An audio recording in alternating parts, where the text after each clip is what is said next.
আসসালামু আলাইকুম রহমতুল্লাহ। ভাইরাল হওয়ার জন্য কিছু কন্টেন্ট ক্রিয়েটর কন্টেন্ট তৈরি করতেছে। মাদ্রাসার ছাত্রকে দিয়ে কালেকশন বন্ধ করুন, ভিক্ষা করা বন্ধ করুন।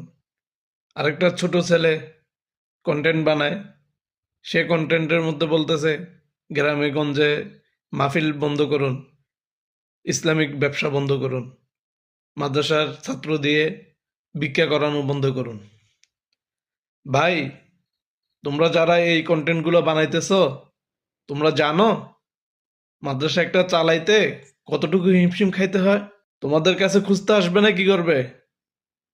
কয়দিন নিজ থেকে গিয়ে মাদ্রাসায় দান করে আসছো? নিজ থেকে গিয়ে কয়দিন মাদ্রাসার ছাত্রদেরকে গরুর গোস্ত কিনে দিয়ে আসছো? নিজ থেকে গিয়ে কয়দিন মাদ্রাসার মধ্যে চালের বস্তা দিয়ে আসছো? নিজ থেকে কয়দিন গিয়ে একটা শিক্ষকের বেতন দিয়ে আসছো ফুল? কন্টেন্ট তো তৈরি করো।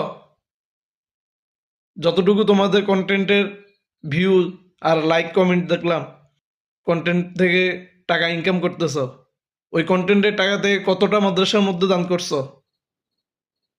কতটা মাদ্রাসার মধ্যে চালের বস্তা দিয়ে আসছো যে তোমাদের কাছে আসবে না?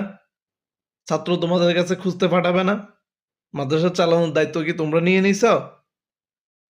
না সরকার থেকে কোনো অনুদান মাদ্রাসার মধ্যে আসতেছে?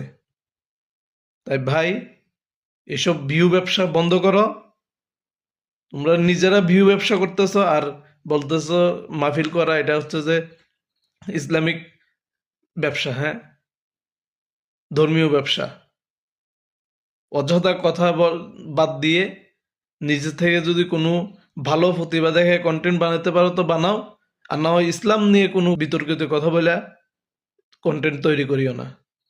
প্লিজ, আল্লাহ দোহাই লাগে।